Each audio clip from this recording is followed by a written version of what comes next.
हिजोसम्म चाहिँ धेरै नै गाह्रो भइरहेको थियो, कमजोर पनि हुन्छ। हुन त तपाईँहरू आफैले बुझिसक्नु किडनी फेल भन्ने बित्तिकै कस्तो खालको रोग हो भन्ने कुरा कतिले बुझिसक्नु भएको छ।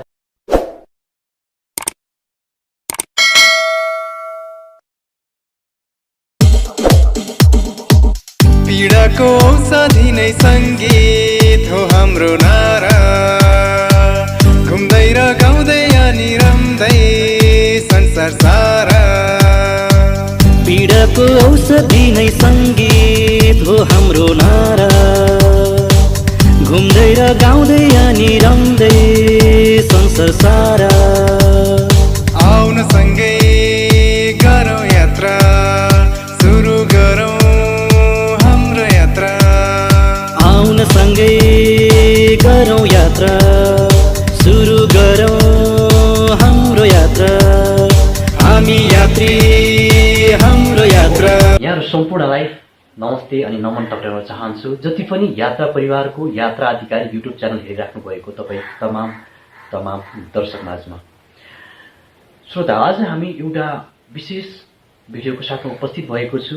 देखिराख्नु भएको छ यहाँहरूले योभन्दा अगाडि पनि हामीले एउटा भिडियो बनाएको थियौँ उहाँकै बारेमा, र हामी आज पनि उहाँकै एउटा भिडियो बनाउनको लागि आइरहेका छौँ। आशा छ तपाईँहरूले हाम्रो यात्रा आधिकारिक युट्युब च्यानललाई हेरेर लाइक, कमेन्ट र सेयर, साथमा आज हामी एउटा आर्थिक रूपमा आर्थिक सहयोग स्वरूप हामी केही आर्थिक सङ्कलन गरेर उहाँलाई आर्थिक रूपमा सहयोग गर्नको लागि पनि आएको तपाईँहरूको माझमा जानकारी गराउन चाहन्छु। र उहाँ चाहिँ विगत केही वर्षदेखि जन्मजातै उहाँको एउटा मात्रै किडनी र उक्त किडनी पनि फेल भएर विगत धेरै समयदेखि उहाँ एउटा किडनी रोगसँग प्रतिरोधात्मक क्षमतासँग लडिराख्नु भएको, र अहिले उहाँ चाहिँ भक्तपुरको धर्मभक्त क्यान्सर अस्पतालमा चाहिँ उपचाररत हुनुहुन्छ। र उहाँको सम्पत्ति जे जायजथा जे जति पनि थिए सम्पूर्ण उहाँले आफ्नो उपचारकै क्रममा गुमाइसक्नु भएको छ। र अबको क्रममा चाहिँ उहाँ हामी सम्पूर्ण जनतामाझमा चाहिँ उहाँलाई एउटा आफ्नो आत्मा यानि कि उहाँले आफ्नो एउटा शरीर जुन हिसाबले जन्टेम बाँचेसम्म आफू बाँच्न चाहन्छु भन्ने आशाको साथमा उहाँ हातहरू फैलाउनु भएको छ एउटा सहयोग स्वरूप। त्यसैले हामी सबैबाट सकिन्छ सहयोग गर्न सक्नुहुन्न हामीले यो भिडियोलाई लाइक र सेयर गरेर र कमेन्ट गरेर सहयोगी मनसम्म पुर्याइदिनुको लागि पनि हार्दिक अनुरोध गर्न चाहन्छु। र तपाईँहरूको माझमा आज पनि हामी एउटा अनलाइन सिङ्गिङ समूहबाट चाहिँ हामी विभिन्न व्यक्तिहरू विभिन्न देशमा रहेर हामी अनलाइनमा एउटा रमाउने क्रममा एउटा सिङ्गिङ ग्रुपहरू, सिङ्गिङ परिवारहरू हामीले स्थापना गरेका छौँ। र उक्त परिवारबाट, उक्त ग्रुपहरूबाट धेरै मनकारी श्रोताहरूले, भगवान रूपी मनकारीहरूले सहयोग गर्नुभएको छ। त्यही सहयोग स्वरूप योभन्दा अगाडि पनि हामीले करिबन 2 लाख भरारीमा सहयोग गरिसकेका छौँ। र आज पनि हामी केही थोरै सहयोग लिएर आएका छौँ। हुन त हामीले यो गरिएको सहयोगबाट उहाँलाई केही गर्न त सकिन्न, र पनि उहाँले थोरै मात्रामा एउटा सिटामोल, एउटा औषधि भए पनि, एउटा इन्जेक्सन भए पनि लाउनको लागि सहयोग हुन्छ भन्ने हेतुको साथमा हामी आज सहयोग लिएर आएका छौँ।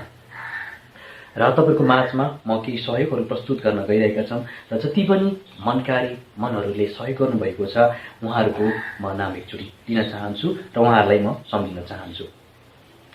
यस्तै अनलाइन संस्थाबाट हुनुहुन्छ अनलाइन संस्था साधना परिवारले गर्नुभएको छ 5000 रुपियाँ आदरणीय हाम्रो रोशन बान्ता बराइज्यूको लागि गर्नुभएको छ भने, त्यसै गरेर टिटिएमजी परिवारबाट पनि हाम्रो लागि 10,535 रुपियाँ सहयोग गर्नुभएको छ। र त्यसै गरी हुनुहुन्छ एसएमटी परिवार यानि कि स्मल म्युजिक ट्यालेन्ट, र त्यसै गरी भन्दा अगाडि हाम्रो टी टाइम म्युजिकबाट 10,535, साथमा स्मल म्युजिक ट्यालेन्ट यानि कि एसएमटी परिवारबाट 10,000 रुपियाँ सहयोग गर्नुभएको छ।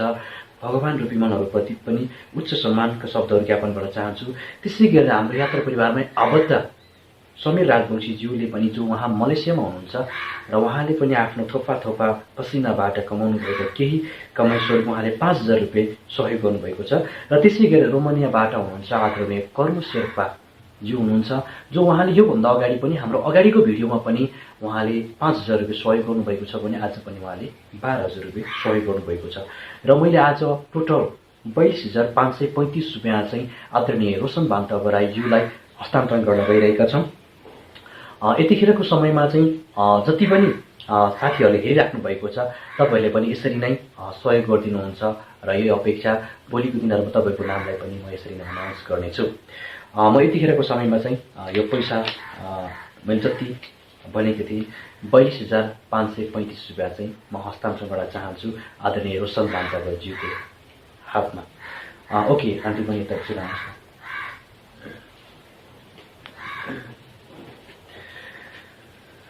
ओके ल रोशन सर एकचोटि उठेर यो पैसा दिनुहोस् त। आन्टी लाउनुहोस् त।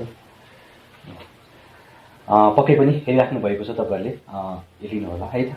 यो एकदम हामीले केही त गर्न सकिएन र पनि हामीले थोरै सहयोग तपाईँहरूको माझमा लिएर आएको छौँ। यसबाट जेमतेम आफ्नो खर्चलाई केही गर्नुहुन्छ भन्ने आशा गरेका छौँ। र अबको क्रममा चाहिँ यहाँ अरू पनि सङ्घ संस्थाहरूबाट उहाँलाई प्रत्यक्ष रूपमा भेटेर पनि सहयोग गर्नुभएको छ र कतिले चाहिँ उहाँलाई आफ्नो खाता नम्बरमा पनि यो पहलबाट चाहिँ सहयोग गर्नुभएको छ र उहाँ भगवान रूपी मनहरूको पनि उहाँले एकचोटि नाम अनाउन्स गर्न गइराख्नु भएको छ र कसले गर्नुभएको छ एकचोटि भनिदिनु होला है त। हुन्छ नमस्कार, थ्याङ्क यू सो मच सम्पूर्णमा। मलाई जेटिएम अर्थात् जर्नी टु म्युजिकबाट 5,000, SKG, KSG, SING, SSN, PNSG, MSN, सयपत्री यी सम्पूर्ण सप्तरङ्गी परिवारबाट टोटल 10,000 र हाम्रो यात्रा फ्यामिलीकै मन्जु पौडेल मिसबाट 2,000 भने रचना लावती बहिनी जापानबाट 5,000 गर्नुभएको छ। पक्कै पनि यहाँहरूको माझमा हामीले यो पनि प्रस्तुत गर्यौँ कि जर्नी टु म्युजिकबाट उहाँहरूले पनि जुन सिङ्गिङ एउटा लाइन क्षेत्रबाट र स्मल र लाइन क्षेत्रबाट हामी उदाएका ती ग्रुपहरूबाट पनि धेरै सहयोग गर्नुभएको छ 5,000 जर्नी टु म्युजिकबाट। र त्यसै गरेर सयपत्री, एसकेजी, केएससी, एसआइएनजी, एसएसएन, पिएनएससी, एमएसएन यी 7वटा सप्तरङ्गी परिवारले पनि 10,000 रुपियाँ गर्नुभएको रहेछ। र त्यसै गरेर यात्रा परिवार आबद्ध मन्जु पौडेलज्यूले 2,000 र त्यसै गरेर रचना लावतीज्यू जो उहाँ चाहिँ जापानबाट 5,000 रुपियाँ गर्नुभएको रहेछ। यहाँहरूलाई पनि विशेष धन्यवाद र विशेष नमनका शब्दहरू ज्ञापन गर्न चाहन्छु। यहाँहरूको यी थोरै सहयोगले पनि उहाँको मनमा केही शान्ति स्वरूप उहाँले पनि केही अझै पनि उपचारका लागि केही टेवा पुग्नेछ यो आशा र अपेक्षा गर्न चाहन्छौँ। र तपाईँको यो अपरेसन गर्ने क्रम पनि लगभग नजिकै छ भन्ने कुरा पनि आएको छ, के छ खासमा चाहिँ? अब अहिले यस्तो छ सर, त्यो थिएटरको चाहिँ मेडिसिनहरू अनि त्यो सामानहरू सब सकिएको छ अरे, त्यही भएर रिपोर्टको डेट एक्सपायर हुनेहरूको चाहिँ गर्दैछ। अब हाम्रो चाहिँ सुरुबाटै गर्नुपर्ने भएर अनि टाइम लाग्ने छ चाहिँ।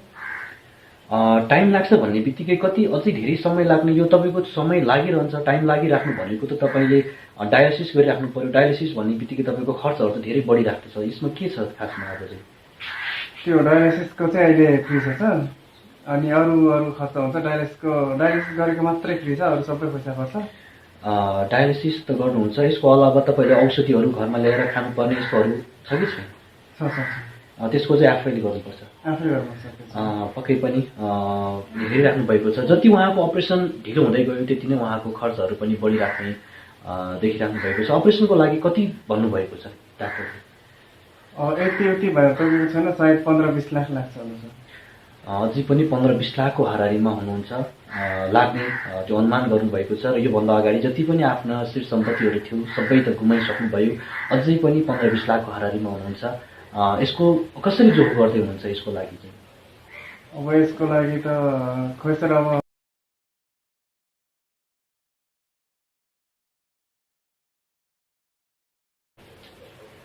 त्यो सापट्टि खोज्नुपर्छ होला सर, त्यो गाउँ गएर गाउँघरमा जानेदेखि लिएर अलिकति आर्थिक रूपमा एकदम न्यून हुनुहुन्छ। र पक्कै पनि हेरिराख्नु भएको छ तपाईँहरूले, उहाँ यो अवस्थामा हुनुहुन्छ। तपाईँ सम्पूर्णले पनि यो जुन हिसाबले सहयोग गर्न मन हुनुहुन्छ, सहयोग गर्न चाहनुहुन्छ भने पनि म डिस्क्रिप्सनमा नम्बर सहित उहाँको खाता नम्बर र हामी सम्पर्क पनि राख्नेछौँ। र तपाईँहरूले पनि सबैले सहयोग गरिदिनु होला, सक्नुहुन्न सहयोगी मनसम्म चाहिँ यो भिडियोलाई पुर्याइदिनु होला यही भन्न चाहन्छु। र अहिलेको अवस्थामा के छ, तपाईँलाई स्वास्थ्यमा त्यस्तो असरहरू प्रत्यक्ष रूपमा पर्ने? हिजोसम्म थियो सर, मलाई हिजोसम्म चाहिँ धेरै नै गाह्रो भइरहेको थियो, अनि हस्पिटल गएर फेरि डायलिसिस गरेर राम्रो भएर आएको अहिले। पक्कै पनि अनि हप्तामा हामी 2 चोटि डायलिसिस गाउँघरमा जानेदेखि लिएर अलिकति आर्थिक रूपमा एकदम न्यून हुनुहुन्छ। र पक्कै पनि हेरिराख्नु भएको छ तपाईँहरूले उहाँ यो अवस्थामा हुनुहुन्छ। तपाईँ सम्पूर्णले पनि यो जुन हिसाबले सहयोग गर्न मन हुनुहुन्छ, सहयोग गर्न चाहनुहुन्छ भने पनि म डिस्क्रिप्सनमा नम्बर सहित उहाँको खाता नम्बर र हामी सम्पर्क पनि राख्नेछौँ र तपाईँहरूले पनि सबैले सहयोग गरिदिनु होला। सक्नुहुन्न सहयोगी मनसम्म चाहिँ यो भिडियोलाई पुर्याइदिनु होला, यही भन्न चाहन्छु। र अहिलेको अवस्थामा के छ, तपाईँलाई स्वास्थ्यमा त्यस्तो असरहरू प्रत्यक्ष रूपमा पर्ने? हिजोसम्म थियो सर, मलाई हिजोसम्म चाहिँ धेरै नै गाह्रो भइरहेको थियो अनि हस्पिटल गएर फेरि डायलिसिस गरेर राम्रो भएर आएको अहिले। पक्कै पनि अनि हप्तामा हामी 2 चोटि डायलिसिस गर्छौँ। पक्कै पनि तपाईँले देखिराख्नु भएको छ 2 चोटिसम्म हातबाट एउटै ठाउँबाट रगत निकालेर अर्को ठाउँबाट हाल्ने यहाँ देखिराख्नु भएको छ। उहाँको हातमा पनि यो अवस्था छ होइन। त्यो हिसाबले चाहिँ उहाँ एकदम कमजोर पनि हुन्छ।